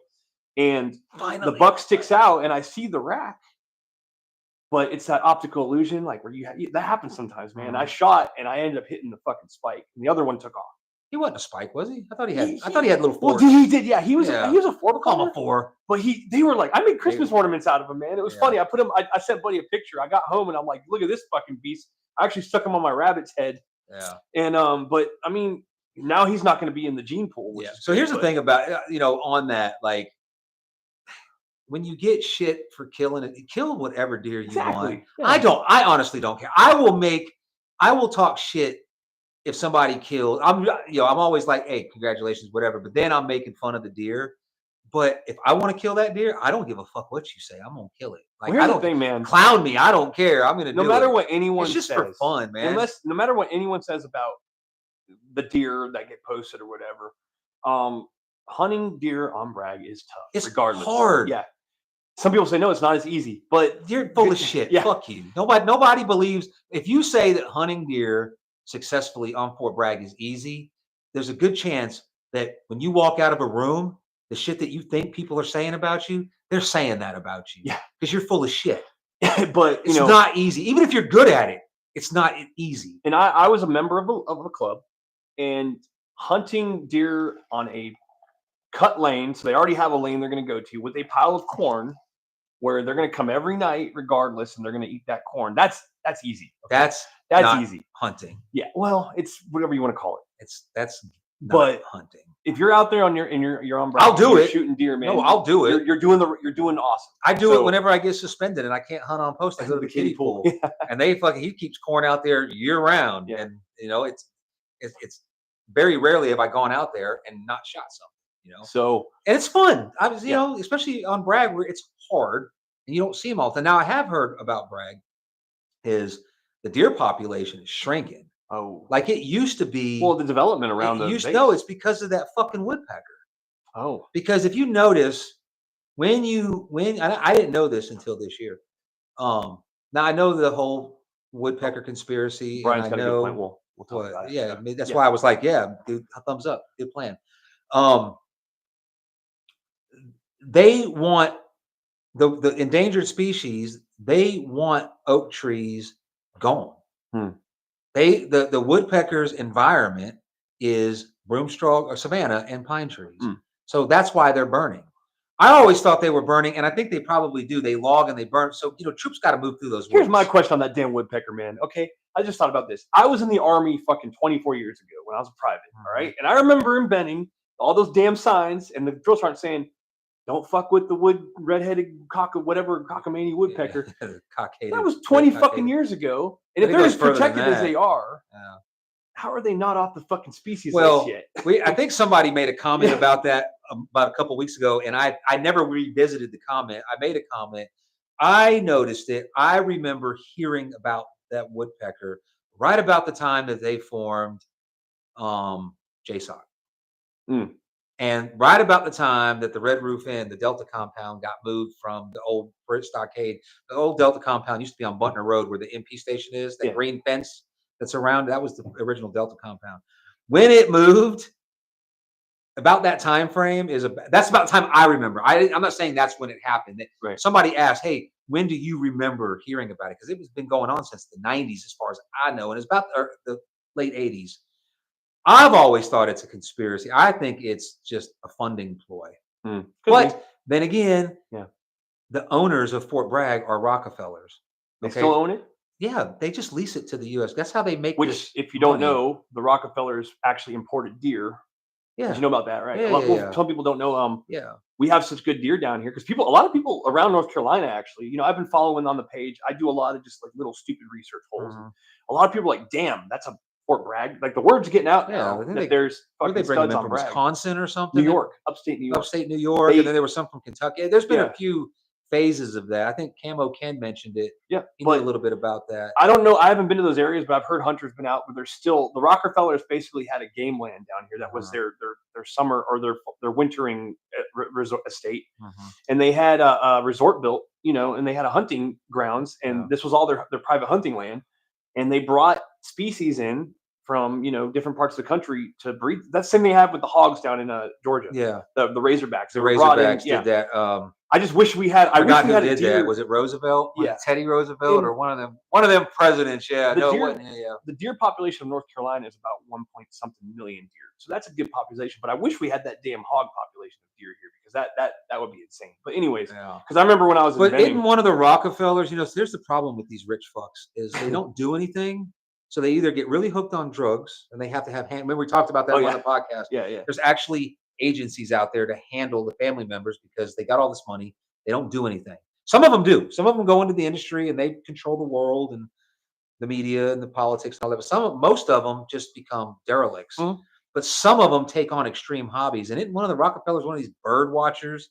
Could be. They actually have an event, like people go around every year just to take a picture of a bird, and it's like I forgot they made a movie about it with I think Jack Black was in it. Oh shit! Called The Perfect Winter. Anyway, I think that it's just a way to get money. Could be to hide money because they're not endangered. You know. But going back to why our deer population is not as big as it used to be is because that woodpecker thrives in the natural, and according to them, I just learned this. These oak trees are not native to North Carolina. North Carolina is supposed to be savanna and pine trees, and that's it. With that, but I'll refute that because Raleigh's the Oak City. I'm not talking about. Okay, did I say North Carolina? Yeah, Fayetteville, our area. Oh, okay, that area. Yeah, the Sandhills, the Piedmont, maybe. I didn't mean like North Carolina. I don't know what is native out there. I just learned this from word of mouth. I didn't talk to the endangered species people, but apparently that's why they burn. Because one of my areas that I like to hunt, and yes, I call it my area, but it's an area that I like to hunt. Right, everybody has their areas. Beautiful. You get in this area and it goes downhill and uphill, and when you're in a tree, it's all oak trees, and you feel like you're in the mountains because you can hear a little bit of water. It's shaded even in the hot, and it's a beautiful area. And I go back there this year, and it looks like a fucking Hiroshima. It looks like they dropped a nuclear bomb. And these are old oak trees. I ain't talking about this big. These are ones you can't even climb. You have to have a 20-foot rope to get around them, and they're huge, and they're all burnt, and it looks ugly. And that's what me complaining about it. That's where I got the information. They do that because they want all the oak trees gone. So, well, I don't like that. Another thing too, I haven't. And again, sorry, no, you're fine. Fuck that bird. Yeah, like seriously, is it what's that woodpecker doing for the environment? I could see if it was a fly. A fly does do something for the it breaks down, dead bodies decompose, and but a redheaded, there's other woodpeckers. What about them? Anyway, what about them? All woodpeckers matter. But I don't know, man. It's crazy. But anyways, let me get to your saddle. Yeah. Okay. So what I do, we're talking about the weak side. So if you don't know, if you do know, you know. If you don't, you don't. But you're in a saddle and you're tethered to the tree. Now, it doesn't matter whether you do chin height, chest height, or head or above head. You've got this in your way. Right. You're going to have it unless you drop it and real you're low. in a climber, a summit climber, you can stand up and you can just turn. Yeah. You can turn all the way and you can take. So in the saddle, you can't do that. There's two options. One is to bring the bow over. That's why a lot of people keep their tether low. Now that's a lot of movement, right? I've been busted just doing it, thinking, oh, sure, head's down, she's eating. I'm a little excited, I'm unexperienced.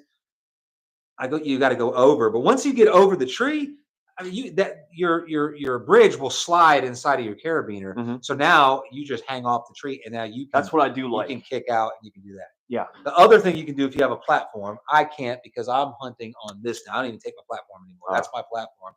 Is if you're right-handed, just opposite for the left, and you have the time. It's a lot of movement, but if you grab your hand, you put your left hand on your bow, stand up on your saddle, and grab your tether and turn back to tree. Yeah, back to tree. Yep. Now you can lean out because you're seat belted. You got that tether across you. And now you can literally lean and you can go all the way. It's a very comfortable shooting position. I have shot from that position. It's one of my favorite positions to shoot from because you are so secure with that. But getting in that position when the deer, like, if you see them coming and you know they're going to come over here, then okay, go ahead and do it. But most of the time, it's like, right. And that's one thing. The biggest learning curve I've had with saddle is, well, first of all, getting up and down was a fiasco at first. Yeah, my first time was funny. Muscle memory. This is the one thing I love the most, and this by far is the biggest advantage. Besides how customizable it is. Yeah. Like, you can basically make it work to you regardless. Yeah. And you're always awesome. modifying. Once you figure it out, it's fucking amazing. Like I could sit there all day and all night, honestly. But the first time I went up, I got into an area and I'm like, I want to be in that tree. I'm going to go get in that tree. And it was an oak tree that was about this thin, and it was just full of leaves. And I got up about to the 5th level of leaves. I got up about 25 feet. I learned how to do it my first, and I'm tall, so I can get that space in between. You got a lot more gait, so you can, But I get up there and my damn headlamp drops, first of all. So it's my first time saddle hunting. I'm in a fucking tree. I have not climbed down yet. I haven't practiced that. And it took me about 30 minutes just to figure out how to get down. And second of all, I had my tether, which was just a piece of 550 cord. And I wrapped it up all nice, put it in my pocket. And when it comes time to climb down and it's getting close to sign in, sign out, whatever the fuck it is, they changed it, but it doesn't make sense, but it's all right. I pulled out as a rat nest, of course, and I'm not about to just, take a chance of. I told you about. Well, no, this is my first time. Oh, okay. Yeah. So, and I wasn't even planning on going that day, but my buddy helped me out. Chris took me out and he showed me the ropes and he guided me through coming up and coming down. So I was like, damn it, I need a drop line. And so I used a piece of 5D cord, but now I have the leash, which is really smart. Yeah. The retractable one. I was going to ask you, does your leash, have you found one that will actually no, that doesn't, like a retractable one that will actually pull your bow up? Hell no. There's nothing that you gotta get something fucking motorized. Yeah, I know. That was a stupid question. No, the thing, the only advantage of it is, as I am pulling it up, it's winding itself up. Right. So it's, and as I'm coming down the tree, it's winding itself up. So the thing you got to remember is the first thing that I do when my feet hit the ground, because I'm rappelling, it's a lot cooler. You can just come down, boom, down. The first thing I do is I grab that rope and I undo it because it is retractable. And if you forget to do it, and now you're going over here, and it starts getting wrapped up in fucking trees and all that. That happened to me the first time. So take it off the first time. But no, there's nothing that you're gonna. Think about it. Yeah. If you have your bow on the ground and you clip it and you climb it's gonna come with you. You might as well just hook it to your you're right. belt. Yeah, that was a dumb question. I was like, I thought about that too when you first think about it. And I have one. The first one I had, the one I got last year, you have to wind the rope up. So my dumb ass, like an idiot, I'm trying to bring my bow up. I start winding it up like it's a fishing reel. Forgetting the bow weighs how many pounds. Yeah, it's like, what the fuck am I doing? Yeah. You pull it up, and then unclip it, and then you wind it. Yeah. Well, that's too much movement for me too. So that's why I went with the retractable. And you can buy one. It's made by Doyle's. It's like $30. But like you said, customization. I bought a $5 dog leash from Harbor Freight. I bought a $10 pouch. It probably would have been easier just to buy one for $30, but whatever. Something, it's funny too, because I was saying about this, like a lot of us that hunt here are vets and we have our old gear. Yeah. And a lot of people are like, oh, you got to buy the duck pouch and you got to buy all these pouches. No, just use your old shit, man. I mean, my perfect pack, I use a patrol bag. That thing's perfect because it has all the attachments. This bag here. Yeah. This bag here. Man, I have studied this bag. This is the Cooey 1800, and that is my entire hunting system right there. That's all I got to take. That's my water. That's what I like about it. That's my food. It's thin. Yeah. You know what I mean? So when I don't have anything sticking out. When it's hanging off the tree, it's thin, so it's got a low profile. And I was unsure about it, and I was almost ordered it, but then there was a guy. Fuck, what's his name? God, sorry, guy. Josh something maybe. Josh Stone. He had one, and I was like, if I could just get my hands on it, I might like it. And I went over and looked at it, but you're just always finding. And every time I go up, something changes. I might change the way I do something. But what I do to combat that fucking weak side shot is, and I picked this up from BT. I will intentionally, because I'm hunting cover, so I've got something. I will intentionally try to put myself in a tree in a position to where I don't even have a shot there, so I ain't got to worry about it. Yeah, I've done that too. I will pie off an area where I Yeah. know, and it sucks because you just being a person, a hunter, you want to cover everywhere, Yeah. and that's cool because in a saddle you can if you can change your position. Yeah. You know, if you're stealthy enough, you can get on the other side of the tree essentially. Yeah. But you just got to accept there's one area that you're not going to be able to cover, and try to put yourself against an area where I like to find, if I can, if it's feasible, I like to find where there's like 2 or 3 trees just grouped together. Yeah, and I can get in the cool. middle one. Yeah. Because what you can let slack off your rope and you can lean up against the tree yeah. while you're on. You know what I'm saying? You can you got a lot more room. I'll tell you something I did that was And cool. if it's got leaves and stuff, then you position to where it doesn't matter. You're not shooting that way anyway. So Right. now you've got all of this area, which is your strong side. Now you may still have to, if you got something there, but if you got a shot here, what are the chances that you're going to have a shot here if you just wait? Right.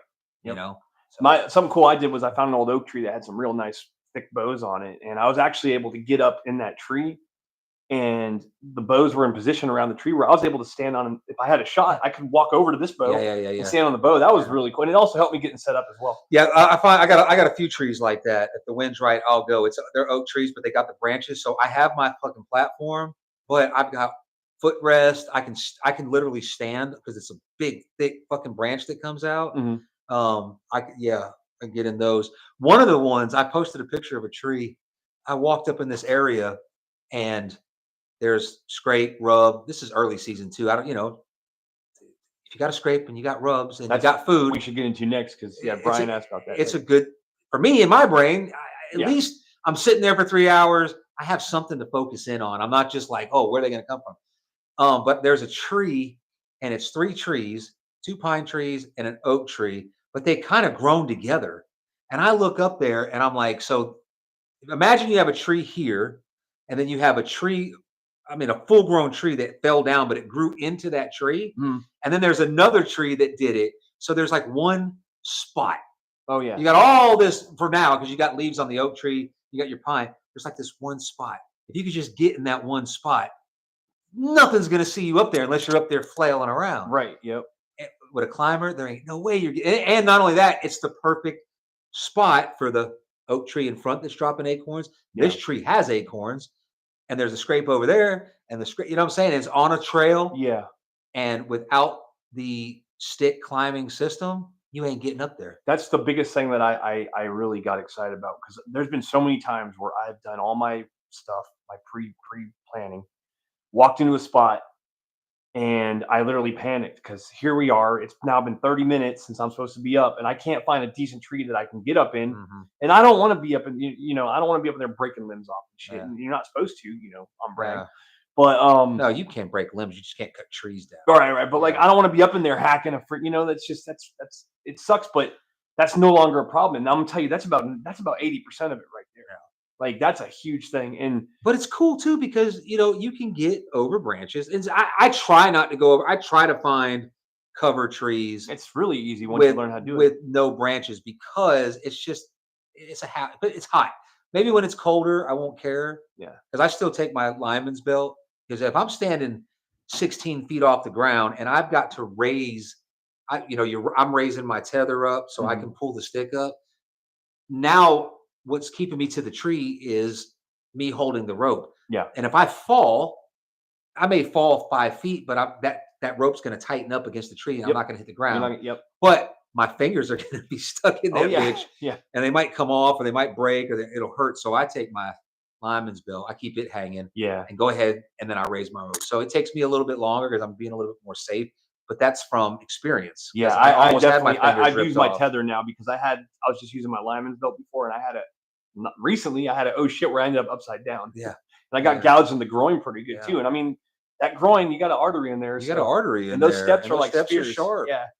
But that was funny, man, because I was just in a hurry. I was upside down Sunday. Oh Jesus. Sunday morning when I went up.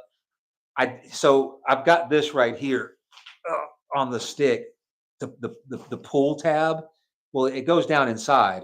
But when you set up on the tree, you're supposed to pull that up, because that's what you're grabbing to pull it up. And I didn't do that, so it was still in there. Oh, and did you bend down and get it? And so I reached down to get it, and I can't reach it.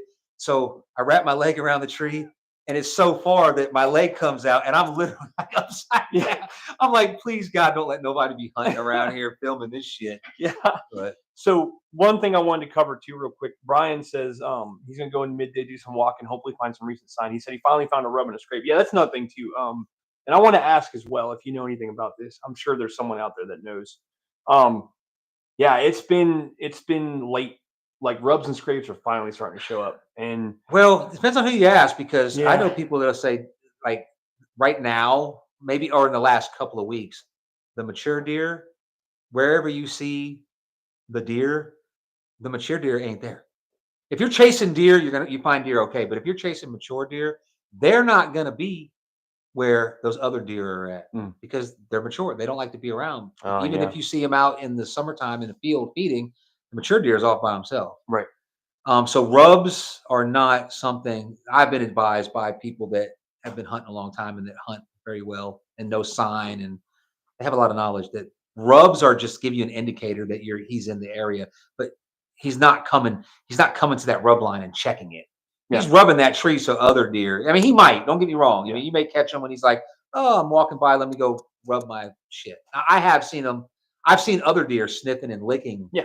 on rubs. That's what I'm saying. What do you think about? How do you feel about old? If you find old, real old rubs, but He could still be there. yeah, Now, that's but what what about that theory? There's a theory out there, and according to Mike Skipper, there was a deer on camera last year in an area, and it was just like, okay, well, I'm gonna take a shot. These deer will be sometimes on an anniversary. I know a guy that was hunting on an anniversary in a specific spot, rattle calling, because this time last year he rattled in a big deer that theory has that been he didn't get a proven. shot on. Yeah, So that be I what did I do when I put, I'm like, okay, well, I don't know shit, so I'm learning. And I texted Randy. I said, hey, what day was that motherfucking deer came and I couldn't get the shot? I was in that stupid saddle, because Randy. He wants to talk shit. He can pull up a deer I shot 6 years ago. He'd be like, "Look at this motherfucking scrub," I'm like, he's got my reel. yeah. So he found it, and it was already passed. It was actually in September when that happened. Uh, But it was chilly. yeah. I believe I was wearing like a hoodie or something, because it was chilly at night. It was weird. And I think what gets them moving, I do believe. Well, I don't know, because I'm gonna tell you, like the weather. Scrapes now coming. I would say this. Sorry, we're talking about sign. Yeah, In the next 3 weeks, they will be the younger deer will be hitting scrapes. right, and making signs. And making sign. Yeah, So it is a good idea if you've got scrapes. Like, I haven't been hunting scrapes, but I've been tagging where they're at, mhm, and then I go by and check on them, and I see if they're bigger. I look at the picture that I took of them last week, and I'll go, yeah, I got time, so I'm going to drive all the way over here. I'm going to check the scrape. No one's touched it. yeah, And what I do now is it's the same. It's the same concept of peeing on the scrape. But the only thing that your urine does to the scrape is the liquid, the water, activate what's already in there, the mhm, scent. So now I just carry, if I know there's a scrape there, I carry a jug of like a can of water, just tap water, and then I flood it, okay. because that activates it, and that's like why they hit them after the rain. Like a deer that they're It's not not just human. deer though. It's not just deer that are hitting these scrapes either. Because I had I think I was joking one day. I went and pulled my cameras at the end of last season, and I had a scrape that I made like 4 years ago. Yeah. And it once it started getting hit by a deer, everything I swear, man, there was every force in the animal was I hitting that wonder what they scrape. were doing there. I don't know Yeah. because I literally had. It's funny because in my head I was texting you all the time. I was like, look, I've got a Yeah, deer on I this. know. I remember the post. I had or a the text, raccoon, a yeah. rabbit, and I was joking. I said, all I need is a turkey. There was a coyote, there was a Yeah. fox, and sure Well, enough, maybe it's just a game the trail. I last don't know. picture was a fucking turkey checking on the scrape. I But don't know. But I tell you what, well, I mean, if a predator, starting next week, and probably going into the rest of the season, or until like we kind of think the rut's kind of over, yeah, I'll be really paying attention to my scrapes. yeah, I, you know, another thing about the rut last season I noticed too was it was super hot, and those days we couldn't hunt Monday and Tuesday. I had Yeah, a cell cam out in an area, yeah, and that day I think everybody was like saying it was too damn hot to hunt. Man, it's too damn hot. And I made this point to a guy that posted recently about it being too hot. He wasn't expecting deer to come out, but That day it was like 90, and it was during the rut,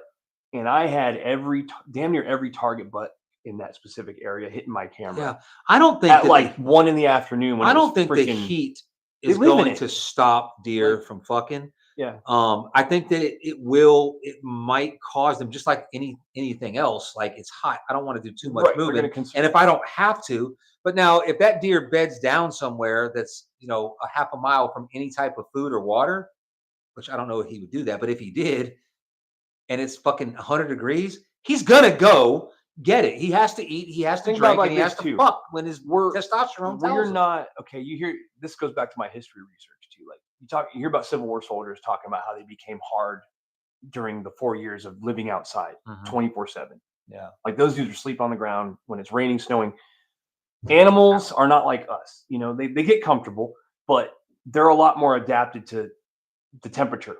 Yeah. I don't think it's too hot for a deer Motherfucker's to wearing a move. fur coat 24 hours a day. They're 7 completely days a week. like we get uncomfortable. What do? We go get in the heat or we go get in the AC, but Or we don't have put the tolerance. clothing on. We don't have the tolerance because we don't live outside anymore. Fucking deer are so dumb. They don't even get out. I mean, a billy goat has sense enough to get out of the rain. Right, but what I'm saying is, I don't think just goes and lays down. My point is, I think that a lot of people don't. Not to say I'm any more intelligent than the average hunter, but don't think about the temperature extremes as like I'm not going to see deer because it's 100 degrees. Yeah. Like don't let that ruin your hunt. All right. Yeah. Will it be? Is there more factors that like the moon thing? That's a whole thing about the moon. And that guy did post something that was a good point about how the activity from his cameras. Mm-hmm. He had the most activity. That was Jake Logan. Yeah, that was a really good point about the waxing gibbets.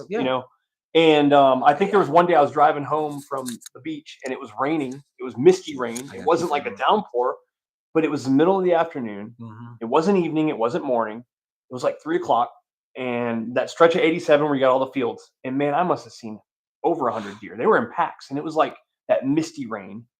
And it had been a day where it had been raining for a few days straight. So it kind of was alarming to me because I'm like, wait a minute, it's not before the rain, it's not after the rain. They've probably been down for a few days if it was crazy, but it's just a consistent drizzle with like mist. Well, because they got to eat. They got to eat. Yeah, exactly. Every 4 hours, they got to eat every 4 hours. They eat vegetation. They don't get no protein. So and their stomach breaks it down. I mean, I think that's like the scientific fact of their stomach. Yeah.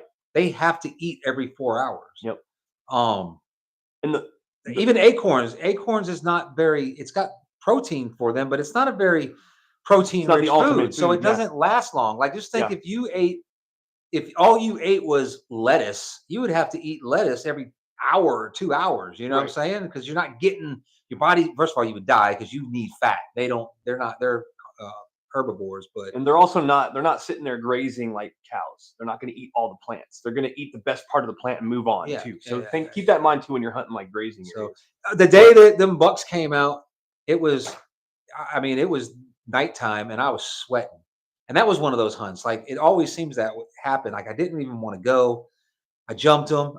I was trying out a new theory. I'm going to set up on this trail. They might come back about 6 o'clock. I think the sun was going down at like 7:30 during this time.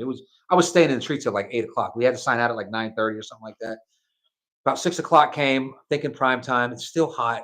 Thermostat still burning. I got to take a shit. I ain't no way I'm holding it. It was one of those like, gotta go, climb down, didn't walk 100 yards, climbed up. It was just everything. I was miserable. I just remember stinking and face paint being trying, just running. And sure shit, they came. Yep. And they did not act like, oh man, it's fucking hot. Let's not. They were acting like they would if it was 0 degrees. Yep. So now the cold weather will get them up and moving because they have to. They don't have heaters. Right. They don't have heated vests like we got. Yeah. They got to move to get cold. Then you add what's coming up now is they get hard horns, their testosterone. Yeah.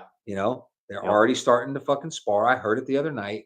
Unless it was another hunt, but there was no one signed into this area, and it wasn't like it was crash, crash, crash. It was just like clink. It sounded like 2 bucks, like that video where the guys.